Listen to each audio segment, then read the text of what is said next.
편 23편을 설계했는데 올해는 우리 교회 표인 더욱 많이 힘쓰라는 말씀을 가지고 오늘 말씀을 전하도록 하겠습니다. 다음 주부터는 성경에 대해서 성경을 우리가 열심히 읽자 이런 주제로 성경으로 돌아가자는 주제로 아마 제가 3주 연속으로 말씀을 전하도록 하겠습니다. 오늘 설교 말씀은 더욱 많이 힘쓰라 우리 데살로니가 전서 4장 1절입니다. 신약 성경 331쪽에 있습니다. 신약 성경 331쪽 데살로니가 전서 4장 1절을 짧기 때문에 같이 한 목소리로 한 번만 읽겠습니다. 자, 두 번씩 읽자고 하니까 우리 그게 아마 익숙하지 않아 가지고 어색해서 한 번만 읽도록 하겠습니다.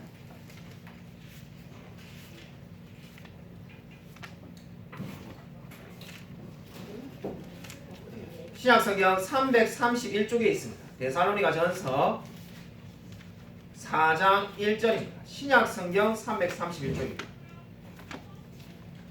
데살로니가 전서 4장 1절 같이 한 목소리 읽겠습니다. 네, 시작. 그러므로 형제들아 우리가 끝으로 주 예수 안에서 너희에게 구하고 권면하노니 너희가 마땅히 어떻게 행하며 하나님을 기쁘시게 할 수 있는지를 우리에게 배웠으니 곧 너희가 행하는 바라 더욱 많이 힘쓰라. 아멘. 데살로니가 교회는 신약 시대에 사랑의 수고와 소망의 확신을 가졌다는 찬사를 받았던 그러한 교회였습니다. 정말로 굉장히 좋은 교회로 잘 알려진 교회가 데살로니가 교회입니다.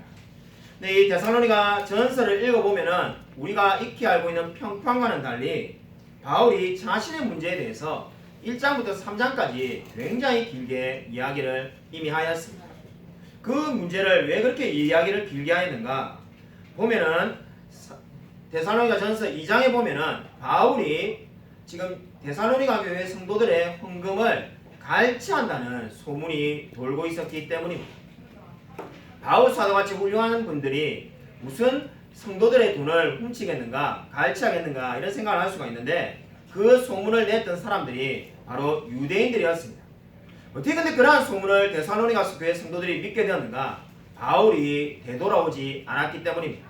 선교 헌금을 가지고 선교하러 간 사람이 돌아오지 않으니까 당연히 선교 보고도 없고 아무 말이 없으니까 유대인들이 거짓말을 퍼뜨리기 시작하였습니다. 바울이 선교헌금을 가지고 결국 횡령하여서 도망을 갔다 이런 이야기를 지어내었습니다. 그래서 데살로니가 교회 성도들이 시험에 빠져 있을 때 이 편지를 보내어서 자신은 결단코 여러분의 돈을 갈취하거나 횡령한 사람이 아니라는 이야기를 3장까지 열심히 바울이 변호하였습니다. 그러고 난 다음에 지금 오늘 우리 4장을 보시면은 데살로니가 전서 4장은 끝으로라는 말로 지금 시작하고 있습니다. 끝으로란 말을 하는 걸 보면 어떤 생각이 듭니까? 이제 바울이 자기 이야기를 다 했으니까 이제 말씀을 마치려고 하는구나. 우리가 이렇게 쉽게 생각해야 싶습니다. 근데 사실상 내용을 읽어보면 끝이 아닙니다. 계속해서 또 다른 주제의 내용이 나오죠. 그래서 우리 개혁 성경과 NIV는 끝으로라고 이렇게 말을 하고 있지만은 여러 많은 영어 성경이 그리고 이제라는 말로 끝으로를 번역하고 있습니다. 그러니까 끝으로라는 말 대신에 그리고 이제 이렇게 지금 표현을 한다는 겁니다. 그러니까 내가 하고 싶은 나의 이야기는 다 끝났고 그리고 이제 여러분들을 위해서 하고 싶은 이야기가 있는데 그 이야기를 이제 시작하겠다는 것이 지금 4장 1절의 말씀의 의미가 되겠습니다. 한마디로 말해서 지금 끝으로라는 말은 정말로 마지막으로 결론을 맺겠다는 말이 아니라 주제를 바꾸겠다는 겁니다. 무엇을 이야기하고 싶은 겁니까? 바울이 지금까지는 자신의 행동에 대해서 이야기했지만은 이제는 데살로니가에 있는 그리스도인들이 어떻게 행하며 어떻게 살아야 되는지에 대한 실제적인 교훈을 지금 주고자 하고 있습니다. 그럼 당시에 데살로니가 교회의 상황이 어떠하였습니까? 우리 4장부터 5장까지를 읽어보면은 오늘 우리가 1절만 읽었습니다만은 데살로니가 교회는 세 부류의 사람들이 교회에 근심을 가져다 주었다라고 말을 하고 있습니다. 교회가 세 부분으로 나누어져 있다 이 말이 아니라 교회를 힘들게 하는 부류들이 세 부류가 있었다는 거죠. 근데 그 세 부류가 어떠한 사람이었는가? 첫 번째 부류의 사람은 약한 자였다라고 성경이 말을 합니다. 약한 자라고 하니까 우리가 믿음이 연약한 그러한 사람으로 생각하기 쉬운데, 여기서 약한 자는 성적으로 약한 자들이었습니다. 그러니까 당시에 문화가 어떤 문화입니까? 지금 데살로니가 교회 성도들은 1세기의 헬라인들이었습니다. 당시에는 바울이 늘 성경에서 말하는 것처럼 한 남자가 한 여자와 결혼해서 평생을 살아야 되겠다는 생각이 전혀 없었다고 합니다. 그래서 1세기의 이방인들은 그냥 거리에 나가면은 혼외 정사를 할 수 있는 사람들이 널려 있었기 때문에 순결의 관념이나 이런 것은 아무것도 없는 사람이었습니다. 그런데 성경에서 늘 순결하라, 한 여자와 한 남편만을 사랑해라 이렇게 말하는데, 그 말씀에 대해서 약한 사람들을 지금 약한 자라고 부르는 겁니다. 한마디로 그 말씀대로 살지 못하고 있는 사람들이 약한 자들입니다. 그들이 교회를 어렵고 힘들게 하고 있다라고 첫 번째 부류로 이야기를 하고 있습니다. 두 번째로 데살로니가 교회에 근심을 가져다 주는 부류가 있었는데, 그 부류는 무법자들이었습니다. 무법자라고 말하니까 그냥 우리가 쉽게 생각하면은 깡패나 조직폭력배 같은 사람을 생각할 수 있는데, 그러한 사람이 아니라 여기서 말하는 무법자들은 한마디로 말해서 노동을 싫어하고 게으른 자들이었습니다. 원래 이 무법자라는 말은 명령에 불복종하던 군인들을 향해서 쓰는 말이었습니다. 근데 이 말이 점점점 이야기가 바뀌어져 가지고 노동을 싫어하는 사람들을 향해서 무법자라는 말을 붙이게 되었다고 합니다. 왜 이런 사람들이 생겼는가? 고대 헬라인들은 노동을 아주 천한 것으로 여겼다고 합니다. 그래서 할 수 있는 한, 경제적 여건이 허락하는 한 모든 노동을, 집안의 가사일부터 농사 짓는 일이든 하여튼 모든 일들을 노예를 사서 그 노예에게 시키는 것이 그 당시에 관행이었다고 합니다.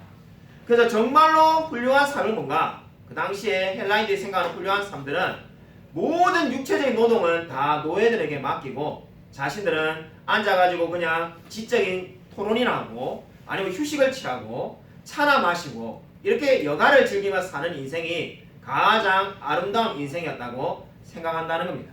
근데 그렇게 하다 보니까 문제가 뭡니까? 교회 안에 와서도 그렇게 행동하며 살려는 경향이 있었다는 겁니다. 이 무법자 부류는 교회 안에 와서도 아무 일도 하기 싫고 그냥 자기들은 집에서 사는 것처럼 그냥 서로 이야기나 하고 휴식하고 쉬는 걸로 자기의 모든 것을 다 했다, 이렇게 여기는 부류가 바로 두 번째 부류가 되겠습니다. 세 번째로 교회에 근심을 가져다 주는 부류는 죽은 자를 잊지 못하는 자들이었다고 합니다. 사랑하는 가족이나 친척이나 친구가 죽었는데 성경이 분명히 죽은 자를 위해서 기도하지 말라고 하는데, 끊임없이 죽은 자를 그리워하고 그들을 위해서 기도하고 붙들고 살아가는 사람들이 바로 세 번째로 교회를 힘들게 하는 부류였다라고 성경은 말씀하고 있습니다. 우리가 지난해에 고린도전서를 살펴본 적이 있습니다. 고린도전서에 그 고린도 교회에 어떤 파들이 있었습니까? 게바파, 아볼로파, 그리고 이렇게 여러 다양한 파들이 있었는데, 어떤 면에서 이 데살로니가 교회는 고린도전서에 나오는 고린도 교회보다 더 힘든 교회라고 말할 수가 있겠습니다. 왜냐하면 방금 말했던 이 세 부류, 성적으로 약한 자, 노동을 하기 싫어하는 자, 그리고 죽은 자를 그리워하는 이 세 부류 사이에 아무런 공통점이 없기 때문입니다. 한마디로 이 데살로니가 교회는 어떤 문제에 직면해 있습니까? 세 가지 문제를 한꺼번에 풀어야 되는 지금 문제에 직면해 있는 겁니다. 우리가 정말 교회 안에, 신약시대 교회 안에 제일 힘든 교회라고, 그냥 솔직하게 말해서 제일 엉망진창인 교회라고 우리가 흔히 말하는 고린도 교회는 사실 한 가지 문제를 가지고 있는 겁니다. 한 가지 문제인데 파가 여러 개 나눠져 있기 때문에 힘든 거였죠. 근데 이 데살로니가 교회는 어떻습니까? 세 가지 문제가 있고 그 세 가지 문제가 각기 다르기 때문에 어떻게 하면 이 문제를 다 해결할 수 있을지 막막해 보이는 것이 데살로니가 교회의 상황이었습니다. 근데 데살로니가에 지금 돌아갈 수 없는 상황이라고 바울이 1, 2장에서 말을 하는데, 그러한 바울이 이 데살로니가 교회에 편지를 보내서 이제 정말로 자신이 하고 싶은 이야기를 4장 1절에 하고 있습니다. 그래서 바울이 어떻게 말을 합니까? 내가 너희에게 권면한다라고 그렇게 말을 하고 있습니다. 말의 권면이지 사실상 명령하며 지금 그렇게 하라고 강력하게 이야기를 하는 겁니다. 이 권면의 내용이 뭡니까? 바로 행하라라고 오늘 성경은 말을 하고 있습니다. 어떻게 행하며 행하라는 것이 지금 바울이 말하는 처방전이 되겠습니다. 마치 우리가 몸이 아프면 의사 선생님에게 가서 처방을 받고 약을 먹고 하는데 바울은 이미 데살로니가 교회 성도들의 사항을 너무나 잘 알고 있습니다. 근데 그들을 향해서 처방전을 내린 첫 번째 처방이 뭡니까? 행하라는 겁니다. 이 행하라는 말은 원래 군대에서 사용되는 말이었다고 합니다. 이 단어는 한마디로 말해서 결코 정지에 있어서는 안 된다는 겁니다. 멈추어 있어서는 안 된다는 말이 행하라는 말의 의미가 되겠습니다. 군대에서 행진할 때 이 단어를 사용한 거죠. 다 이렇게 예를 들면 오열종대로 다 행진하고 있는데 혼자 가만히 서 있으면 어떻게 됩니까? 뒤에 사람이 못 온다든지 아니면 부딪힌다든지 줄이 헝클어지겠죠. 그러면 아마 상관이 바로 걸으라고 행해라고 말하지 않겠습니까? 그때 바로 쓰던 단어가 이 행하라는 단어의 의미입니다. 근데 지금 왜 데살로니가 교회 성도들에게 지금 이렇게 행하라고 바울이 말을 하고 있습니까? 무엇을 행하라는 겁니까? 무엇을 행하라는지가 바로 그 뒤에 나오는데 하나님을 기쁘시게 할 수 있는 것을 행하라는 겁니다. 하나님을 기쁘시게 하는 그 일을 행하라고 그렇게 지금 바울은 말을 하고 있습니다. 그러니까 지금 바울이 보기에 이 데살로니가 교회 성도들의 문제는 뭐라는 겁니까? 하나님이 기뻐하실 만한 일을 하지 않는 것이 문제다라고 말을 하고 있습니다. 그리고 그 모든 내용들을 이미 배웠다라고 바울은 말을 합니다. 내가 이미 너희들에게 다 가르쳐줬는데 너희들의 문제는 그것을 모르는 데 있는 것이 아니라 알면서 하지 않는 데 있다라고 바울은 말을 하였습니다. 한마디로 바울이 내린 처방전은 너희들은 진리는 잘 알고 있지만은 그 진리를 실천하지 않는 것이 문제다라고 처방을 내렸습니다. 사실 우리 시대 교회와 그리스도인들도 동일한 문제를 가지고 있습니다. 우리 교회사를 보면은 약 100년 전의 기독교는 이 진리 자체에 대한 엄청난 도전을 받았습니다. 제가 엊그제 금요기도회 때도 제가 설교 때 말을 드린 것처럼 100년 전에 150년 전에 기독교는 스펄전 목사님의 그 놀라운 논쟁, 내리막길 논쟁이라고 성경에 오류가 있다는 것과 오류가 없다는 부분들과 계속해서 싸웠습니다. 성경에 오류가 있다는 사람들이 교회 밖에 있는 사람이 아니라 예수 믿는 사람, 특별히 신학자들이 성경에 오류가 있다고 말해가지고 그 안에 굉장한 싸움이 있었습니다.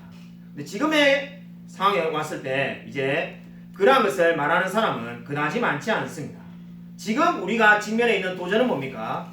성경 자체에 대한 도전이 아니라 수많은 세상 사람들이 비그리스도인들이 기독교인을 싫어하는 이유는 저와 여러분의 삶을 좋아하지 않는 데 있습니다. 한마디로 말해서 기독교인들이 말씀대로 살지 못하기 때문에 경멸당하며 무시당하는 것이 우리 시대의 가장 큰 문제입니다. 좀 더 다르게 말한다면은 우리가 복음에 대해서는 너무나 잘 알고 있지만은 이 복음을 그대로 실천하며 살아가는 데 큰 문제가 있음을 지금 보여주고 있습니다. 수많은 비그리스도인에게 물어보면은 그리스도인이 누구라고 말하냐면은 그냥 자기가 믿는 바를 열심히 죽기 살기로 전하는 사람이다, 이렇게 인식을 하고 있습니다. 그러니까 뭔가 모르지만 심취해가지고 예수 믿으라고 계속 윽박지르듯이 전하지 그들의 삶이 훌륭하다는 생각은 한 번도 해보지 않았다라고 말을 하고 있습니다. 여러분, 어쩌다가 우리가 이렇게 되었을까요? 여러분, 어쩌다가 우리가 교회가 세상으로부터 조롱을 받는 지경에 이르게 되었을까요? 제가 오래전의 이야기죠. 우리 예인이 예림이가 유치원을 다니고 있을 때였습니다. 그 당시에 우리가 사립 어린이집을 다니고 있었는데 서울에서 사립 어린이집을 보내니까 돈도 많이 들고, 그래서 참 이 병설 어린이집으로, 그러니까 나라에 사는 병설 그 유치원에 보내고 싶은 마음이 굴뚝 같았습니다. 그래서 신청을 해보니까 대기번호가 거의 100번 가까이 기다려야 돼가지고 제가 생각을 해보니까 이거 기다려가지고 들어갈 때쯤 되면은 예인이가 초등학교 입학하겠구나 이런 생각이 들어가지고 결국 안 되겠구나 이런 생각이 들었습니다. 그래서 교회에서 이게 성도님들하고 이야기를 하다가 나도 모르게 한숨을 쉬면서 이거 서울에 병설 유치원이 너무 적어가지고 거기 가려고 하다가는 이거 뭐 그냥 애가 10살까지 유치원을 다니면 몰라도 안 되겠습니다. 제가 이런 식으로 이제 좀 불편하였습니다. 그래서 이야기를 듣던 그 한 성도님이 대뜸 제게 이렇게 말을 하였습니다. 목사님 뭐 그런 걸 가지고 고민합니까? 진작책에 말하지요. 그래서 무슨 해결책이 있습니까? 이미 추첨을 했고 대기번호는 저 세 자리 숫자고 뭐 어느 세월에 가겠습니까? 제가 다 넣는 수가 있습니다. 제가 목사님 그 예인이 예림이 그 병설 유치원에 넣어드릴까요? 이렇게 말을 하는 겁니다. 그래서 제가 가만히 생각해 보니까 이게 죄 짓는 건데 그냥 그걸 안 하겠다 이렇게 말했습니다. 제가 아마 하겠다라 말했으면 바로 이제 넣어줬겠죠. 그분이 고개를 갸우뚱갸우뚱거리면서 이걸 왜 안 하려고 하지? 자기가 이제 아마 그분 마음에서 그런 거겠죠. 제가 목사님께 뭐 돈 달라는 것도 아니고 힘들게 부탁하는 것도 없고 그냥 선의로 해주겠다는데 왜 목사님이 안 하려고 하나? 이렇게 고개를 갸우뚱거리면서 가셨습니다. 집에 와서 생각하니까 처음에 그분에 대해서 상당히 비판적인 마음이 생겼습니다. 아니 무슨 이 교회 집사라는 분이 그것도 교회에서 오랫동안 신앙생활 했는데 아니 무슨 이게 사고방식이 저래 죄 짓는 거를 아예 뭐 조금 더 양심의 가책이 없이 제가 해드릴까요? 선심 쓰듯이 뭐 저렇게 말하는 분이 다 있나? 굉장히 불쾌하고 굉장히 이제 그분에 대해서 비판적인 마음을 하루 종일 가졌죠. 근데 집에 와서 곰곰이 성경을 읽다가 생각을 해보니까 저 자신을 바라보게 되었습니다. 이 만약에 저분이 제가 목사인데 우리 목사님은 절대로 그런 일 안 할 사람이다 이런 생각이 있으면은 그런 제안을 했겠는가 이런 생각이 들더라고요. 그래서 그런 제안을 안 했겠죠. 내가 아무리 그런 말을 해봐야 우리 목사님이 죄 짓는 거는 눈꽃만큼도 할 사람이 아니야 이렇게 생각했다면 아마 말을 꺼내지 않았을 겁니다. 근데 그렇게 꺼냈다는 거는 이 우리 목사님도 내가 제안하면은 그렇게 하시겠지라는 마음이 은연중에 있으니까 제안을 하지 않았겠나 이런 생각이 들게 되었습니다. 그래서 그 당시에 제가 평소에 내가 지금 어떻게 살고 있는가 나의 삶과 윤리를 한번 다시금 생각해 보게 되었습니다. 그렇게 되니까는 그분을 비판하게 되는 게 아니라 내가 내 삶을 좀 더 거룩하고 경건하게 살아야 되겠다는 생각을 가지게 되었습니다.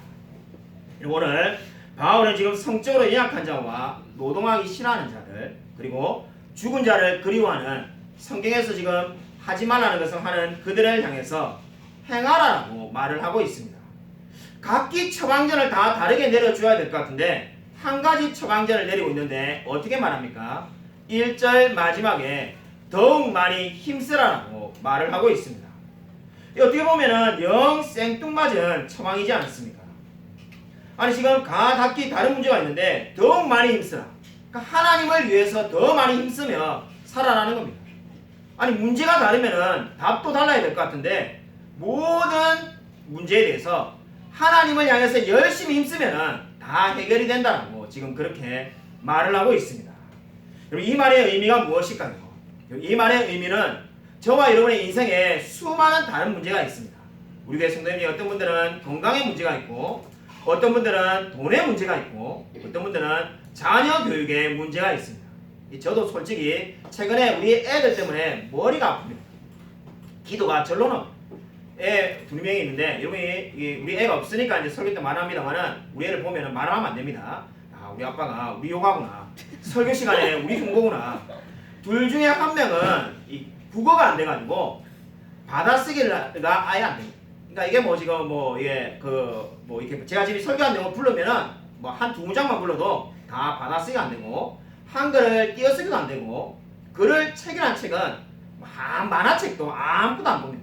사실 그 애가 제일 문제다. 늘 참 문제다 이런 생각했는데 또 다른 우리 애도 누군지 말하지 않기 위해서 지금 누가 첫째인지 둘째인지 말하지 않고 있습니다. 이 한 명은 구구단도 아직 잘 모르는 지금 구구단이 끝난 지 언젠데 구구단도 모르고 덧셈도 잘 못하고 나눗셈도 안 되고 뺄셈도 안 되고 곱셈도 안 되고 이게 뭐 한 명은 그러니까 한 명은 수학이 안 되고 한 명은 국어가 안 되고 둘이서 하게 또 그런 말 하더라고요. 우리들이 합하면 1등 할 건데. 네, 그래서 참 내가 참 그래가지고 이 둘 다 이게 막 문제가 심각하니까 그러니까 좀 못하는 게 아니라 우리 목사님 뭐 애를 의사 만들라고 욕심이 많은가 그런 게 아니라 가만히 딱 보니까 이거는 이렇게 내버려두면은 그냥 저절로 공부 안 하는 사람이 되겠구나. 저절로 그냥 대포맨 그죠? 뭐 대포자가 되겠구나 이런 생각이 들어가지고 이제 제가 막 이렇게 이제 좀 다그치게 됐어요. 근데 내가 그러다 보니까 어떻게 됩니까 이게? 정말 아마 우리 모든 부모님이 다 그렇게 생각했지만은 나는 우리 부모님이 제보고 평생에 공부해라 소리를 정말로 저한테 5번도 안 한 것 같아요. 네, 왜냐면은 뭐 이렇게 우리 동생은 늘 그냥 학교 갔다 오면 그냥 책상에 앉아 있는 사람이고 저는 그런 사람이 아니지만은 제가 예전에 한번 설교 때 한번 말했지만 학교 안 다니겠다고 가방을 집어던진 적이 있어가지고 얘는 학교만 다니라 이래가지고 공부해라 소리는 아예 안 해서 저도 그냥 공부하지 않아 소리 안 해도 애가 언젠가는 공부를 하겠지 이렇게 생각했는데 그런 날은 오지 않더라고요. 그래서 막 이게 닥달하고 이러니까 마음에 좀 불편하지 않습니까? 근데 내가 하는 길이 틀리지 않았다는 것을 이제 깨닫게 된 게 제가 최근에 유튜브 방송을 하나 들었는데 제일 세상에 나쁜 부모가 어떤 부모인가? 그냥 애를 방치해놓고 있는 부모란 애가 네가 알아서 잘할 거다 그런 날은 오지 않는다. 그 다음 나쁜 부모가 잔소리하는 부모가 나쁘지만은 이 최악의 부모보다 낫다는 거예요. 자, 그 이야기를 듣고 내가 제일 나쁜 부모였구나. 애가 때가 되면은 글도 잘 읽고 때가 되면 지가 앉아가지고 공부하고 그런 날은 오지 않는구나. 내가 잔소리를 해야 되겠구나 해가지고 악역을 맡고 있습니다. 자, 그 악역을 맡으면서 막 이렇게 하다 보니까는 어떤 생각이 드냐면은 이렇게 어차피 할 걸 진작부터 시켰어야 되는데 왜 이렇게 아무것도 안 시켰나 이런 생각을 가지게 되었습니다. 오늘 지금 바울이 말하는 것도 마찬가지입니다. 어떻게 보면은 마치 이 데살로니가 왜 성도들을 향하여 그죠 잔소리하는 것처럼 보일 수도 있습니다. 더욱 많이 힘쓰라. 그러나 이것이 그들에게 꼭 필요한 말이라는 겁니다. 더욱 많이 힘쓰라는 말이 뭡니까? 한마디로 말해서 열심을 내라는 겁니다. 그냥 가만히 있으면 어느 날 때가 되면은 열심히 사라지는 그러한 날은 오지 않는다는 겁니다. 제가 우리 두 아이의 예를 든 것처럼 그냥 신앙생활 하는데 내가 예수 믿었으니까 이제 그냥 가만히 있으면 어느 날 5년 10년 지나면은 나는 정말로 어거스틴이나 칼빈처럼 훌륭한 신앙이 될 거야. 그런 날은 절대로 오지 않는다는 겁니다. 그래서 바울은 지금 어떻게 말합니까? 애를 쓰며 노력을 해야만이 신앙이 자란다는 겁니다.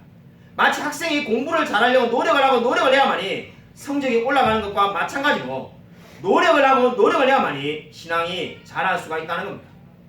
목사님, 우리 예수 믿는 거는 하나님의 은혜로 다 이렇게 받은 거 아닙니까? 네, 맞습니다. 하나님의 은혜로 다 우리가 구원을 받았죠. 그러나 하나님을 닮아가는 이 성화에 있어서는 저와 여러분이 노력을 하며 애를 써야만이 된다는 겁니다. 그렇기 때문에 지금 바울은 어떻게 말합니까? 너희가 더욱 많이 힘쓰라고 그렇게 말을 하고 있습니다. 여러분 우리 교회사를 보십시오. 우리 신앙의 선배들 중에 위대한 분들은 전부 다 하나같이 다 열정적인 사람이었습니다. 종교개혁자인 마틴 루터는 우리가 너무나 잘 아는 보름스회에 자기의 책이 이단인지 아닌지를 평가받는 그 회의를 하러 나가기로 되었습니다. 그 회의에서 자기가 지은 책을 취소하지 않으면은 물론 우리가 다 알다시피 살아났지만은 그 당시에는 100년 전에 똑같은 제목으로 죽었던 야누스가 있기 때문에 사형당할 거라고 하는 것이 그 당시의 생각이었습니다. 그래서 루트의 친구들이 가면은 네가 지은 책 다 잘못 지었다라면서 추기경과 사람들 앞에 그 신부 앞에 잘못 지었다라고 용서하고 그렇게 말을 해라. 그래야 너가 살아난다. 그렇게 말을 했습니다. 그때 루트가 그 말리는 요한 허스라는 그 친구에게 어떻게 말합니까? 보름스 해에 그 건물의 지붕에 각각의 기와마다 한 명 한 명의 마귀가 들어있다 할지라도 나는 진실만을 말하고 돌아오겠다. 이렇게 말하였습니다. 실제로 자기는 진실만을 이야기했고 하나님이 극적으로 그 루터를 살려주어서 종교개혁이 된 겁니다. 여러분 감리교의 창시자 요한 웨슬리도 마찬가지입니다. 그도 열심가했는데 그는 말하기를 전심으로 하나님을 사랑하며 죄밖에는 두려워하지 않는 사람 100명을 나에게 달라. 그러면 내가 전 세계의 사람들을 회개시키겠다. 이렇게 늘 말하곤 하였다고 합니다. 100명만 열정적인 사람을 나에게 달라. 그러면 온 세상 사람들을 변화시키겠다. 그리고 에콰도르에서 순교한 것으로 유명한 짐 엘리엇도 역시 마찬가지로 아주 열정적인 사람이었습니다. 그가 순교하기 전에 그의 일기에 이런 내용이 있습니다. 일기장에 있는 내용을 제가 읽어드리겠습니다. 나는 불붙게 살아갈 수가 있는가? 하나님 저를 성면심지가 되지 않게 해주십시오. 불꽃이 되게 하여서 이 성령의 기름으로 푹 적셔 주십시오. 정말로 내 영혼아 이 짤막한 삶을 견딜 수가 있겠는가? 내 속에는 하나님에 대한 열심히 사무쳤고 이 짧은 인생 동안에 오직 주님의 연료가 되게 하여 주시옵소서. 이렇게 말하는 일기가 있습니다. 이 모든 내용이 뭡니까? 자, 오늘 지금 세 명의 예를 들었는데 루터나 웨슬레나 존 엘리엇이나 공통된 특징이 그들은 하나님의 일에 더욱 많이 힘쓰는 사람이었다는 겁니다. 그냥 가만히 있는데 훌륭한 신앙이 된 사람은 아무도 없습니다. 여러분, 이 모든 이야기에 대한 공통점은 한마디로 열심입니다. 우리가 개혁주의의 안타까운 점이 열심에 대한 설교를 거의 하지 않더라고요. 저도 개혁주의자입니다만은 가만히 제가 예전에 설교에 관심이 있어서 목사님들의 설교 내용 그리고 설교 제목을 제가 막 분석을 한 적이 있습니다. 분석을 해보니까 열심이라는 주제로 설교하는 분들은 다 감리교나 순복음에 있고 개혁주의자들은 늘 그냥 하나님의 주권, 하나님의 섭리 이런 것만 설교하지 열심을 해라 이런 말 자체를 거의 하지 않는 걸 알게 됐습니다. 그래서 언제부터 이렇게 변화되는가 제가 한번 논문을 써보려고 박사과정에 있을 때 한번 찾아본 적이 있습니다. 놀랍게도 뭐 이렇게 이야기하면 설교가 어마어마하게 길어집니다만은 이렇게 달라졌던 분기점이 있다는 것을 알게 되었습니다. 150년 전에 미국의 프린스턴 신학교의 찰스 하치라는 분부터 그 모든 분위기가 바뀌어야겠다는 걸 알게 되었습니다. 그전에는 개혁주의를 그냥 개혁주의라고 부른 것이 아니라 열정개혁주의라고 불렀던 것을 제가 찾게 되었습니다. 그러니까 원래 개혁주의라는 것은 열정적으로 살고 정말로 하나님을 향해서 내 모든 것을 바치는 것이 원래의 개혁주의입니다. 칼빈이 어떻게 살았습니까? 평생에 그가 여기에 배지를 달고 다녔는데 우리 보신에 SFC에 가입하면은 딱 가입하는 그 순간에 배지를 하나 주죠. 그 배지가 뭐냐면은 칼빈이 달고 다녔던 배지를 다 한 사람에게 달아줍니다. 그 배지 모양을 보면은 이 손을 두 손을 펴가지고 심장이 있습니다. 이 뭐냐면은 칼빈의 자기의 모토였는데 내 마음을 주님께 드립니다. 두 손 모양이 있고 거기에 심장이 있습니다. 한평생 칼빈은 내가 평생에 걸쳐서 열심을 다해서 하나님을 사랑하겠다는 것이 그의 모토였다고 합니다. 근데 우리 시대를 보십시오. 우리의 많은 사람들이 그냥 밋밋하게 살아가는 것이 당연하다고 생각하고 있습니다. 그러나 성경은 절대로 그렇게 말하지 않습니다. 성경이 지금 분명히 말씀하고 있지 않습니까? 바울이 데살로니가 교회 성도를 향하여 어떻게 말하고 있습니까? 더욱 많이 힘쓰라. 너희들에게 문제는 한 가지밖에 없는데 더욱 많이 힘쓸 때 너희들이 각기 다른 문제가 있지만은 그 모든 문제들이 해결되게 될 거다라고 그렇게 말을 하고 있습니다. 여러분, 저와 여러분의 문제가 무엇입니까? 여러분, 돈도 아니고 자녀 교육도 아니고 수많은 문제가 있는 것처럼 보이지만 사실 한 가지 문제입니다. 더욱 많이 힘쓰며 애쓰며 살지 못하고 있는 겁니다. 정말 우리가 주의 일을 모든 것을 힘써서 애를 쓰며 산다면은 하나님께서 나머지 모든 것들을 필요한 모든 것들을 다 채워 주실 줄로 믿습니다. 아멘. 여러분, 2020년 새해가 되었습니다. 여러분은 어떠한 신년 계획을 세웠습니까? 아마 성도님들 각기 다른 신년의 목표가 있을 겁니다. 우리 올해 우리 더욱 많이 힘쓰라는 표를 만들었는데 정했는데 우리 올 여름이 되면은 우리 올해 8월이 되면은 벌써 넘치는 은혜교회가 5주년이 됩니다.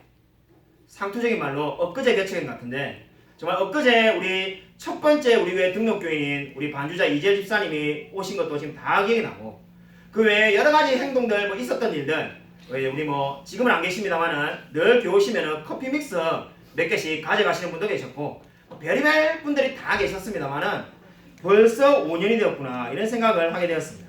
여러분, 올 한 해가 아마 우리에게 너무나 소중한 시간일 것 같습니다.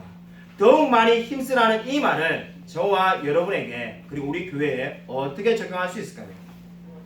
저는 여러분에게 이렇게 부탁드리고 싶습니다.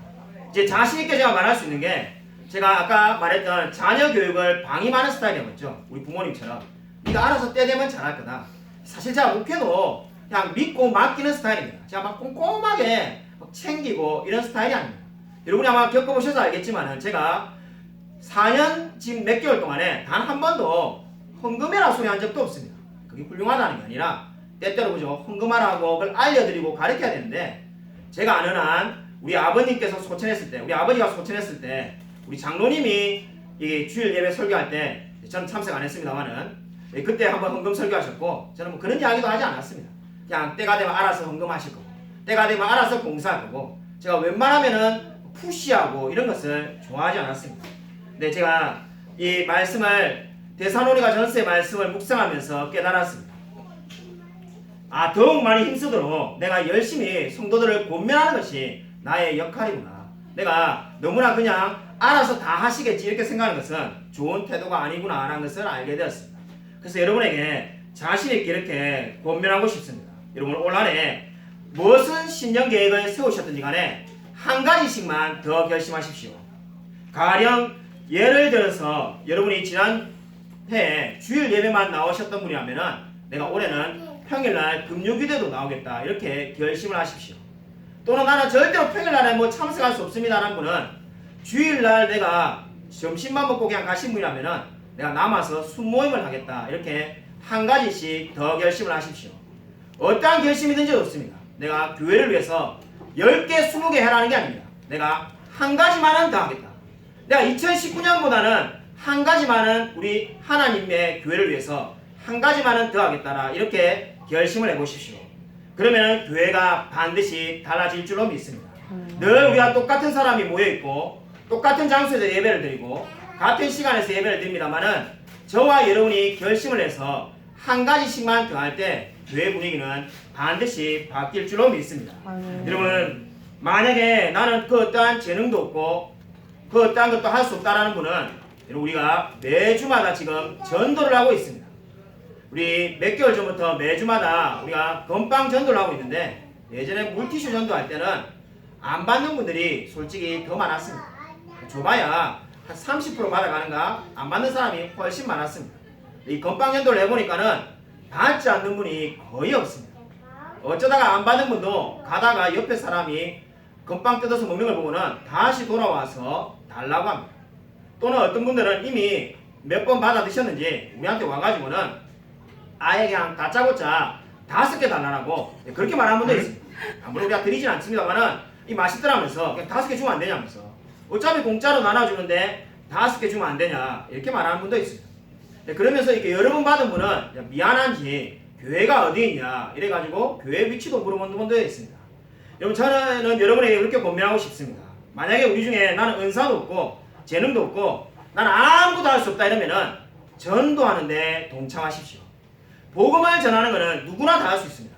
그냥 이게 하나씩 나눠주면서 예수 믿으라고 하는 것은 누구나 다 할 수가 있습니다. 여러분 올 한해 열정적으로 살아가는 저와 여러분이 되기를 주님의 이름으로 간절히 축원드립니다. 여러분 진정으로 우리에게 필요한 것이 무엇입니까? 우리 이 조그마한 교회 돈도 없고 사람도 적고 아무것도 없습니다. 그러나 우리가 할 수 있는 게 뭡니까? 더욱 많이 힘을 쓰며 열정을 가지고 하나님을 위해 힘쓰며 살아갈 수가 있습니다. 예전에 제가 부교육자로 사역하고 있을 때 연말이 되면은 늘 머리가 아팠습니다. 왜냐하면 연말이 되면 제가 교구 담당인데 뭘 정해야 되냐면은 성가대, 주일학교 교사, 그 다음에 그 모든 각 부서, 구제부, 선교부, 부장, 회계, 서기 다 이렇게 정해야 되는데 성가대는 늘 하고 싶은 사람이 넘쳐나서 대기자가 있고서 문제고 나머지 모든 부서는 연말이 되면 무슨 약속이나 한 것처럼 저 목사님 올해만 하고 그만하겠습니다. 이런 사람이 질비하고 새롭게 하겠다는 사람은 아무도 없어가지고 제가 수십 명에게 늘 전화하는 것이 제 일이었습니다. 그래서 우리 저를 비롯한 부교육자들이 다 수십 명씩 나눠가지고 수십 명씩 전화하는데 다 안 하겠다는 사람이 너무나 넘쳤습니다. 그때 제 옆에 있는 부목사님이 이렇게 말을 했습니다. 언제쯤 되면은 서로 하겠다 해가지고 우리가 좀 약간 교만하듯이 우리가 생각을 해보겠다든지 아니면 추첨을 해야 되겠다든지 이런 날이 언제쯤 올까요? 그러니까 우리가 이제 어이가 없어가지고 그런 날은 천국 가기 전에 오지 않을 것 같다. 근데 그때 또 다른 부목사님이 이렇게 말했습니다. 이게 정말로 진짜 하나님의 교회인데 세상이 아닌데 서로 일하고 싶어가지고 정말 안달이 나는 게 원래 정상적인 교회 아닐까요? 이렇게 말하는데 우리가 아무도 대답을 못했습니다. 정말 하나님을 위해 살고 싶고 하나님을 기쁘시게 하는 일에 동참하고 싶다면 서로 하고 싶어가지고 안달이 나야 될 것 같은데 다 서로 하지 않으려고 해가지고 정말로 늘 힘들어하고 늘 괴로워하고 시키는 분도 힘들고 하는 분도 괴롭고 도대체 왜 이렇게 우리가 살아야 되는가 이런 고민을 한 적이 있습니다. 그때 제가 전화를 하다가 한 분이 이렇게 말하는 것을 기억이 납니다. 그분이 선뜻 해주신다 해가지고 제가 참 놀랐는데 그분이 이렇게 말을 하였습니다. 저는 섬기는 것이 섬김을 받는 것보다 더 기쁘다는 것을 알게 되었습니다. 어떻게 해서 그렇게 섬길 수 있냐라고 말하니까 선뜻 하기로 하십니까 하니까 자기가 예전에는 섬김을 받는 게 즐거운 줄 알았는데 섬기는 것이 더 복되다는 것을 알게 되었습니다라고 고백하는 것을 듣게 되었습니다. 우리 2020년에는 동일하게 섬기는 것이 더 복되다라고 고백하는 분들이 넘쳐나게 되시기를 원합니다. 아멘. 여러분 참으로 그래서 우리 교회 조그마한 교회지만은 새로운 분들이 오시면은 우리 교회에 대해서 이렇게 말하게 되면 좋을 것 같습니다. 그 교회는 정말로 열정이 넘치는 교회다. 정말로 열심히 전도하고 열심히 기도하는 교회다. 정말로 그런 말을 듣게 되면 좋을 것 같습니다. 여러분 지난해보다 한 가지씩만 더 교회를 위해서 힘쓰도록 결심을 하십시오. 많은 것을 하라는 것이 아닙니다.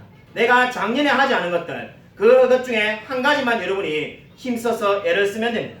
그러면 분명히 하나님께서 우리 교회에 축복해 주실 줄로 믿습니다. 아멘. 아무쪼록 올 한해는 우리의 가정과 직장과 교회를 위해서 더욱 많이 힘쓰며 살아가는 저와 우리 모든 성도님이 되시기를 주님의 이름으로 간절히 축원드립니다. 아멘. 이 시간에 우리 함께 통성기도하겠습니다.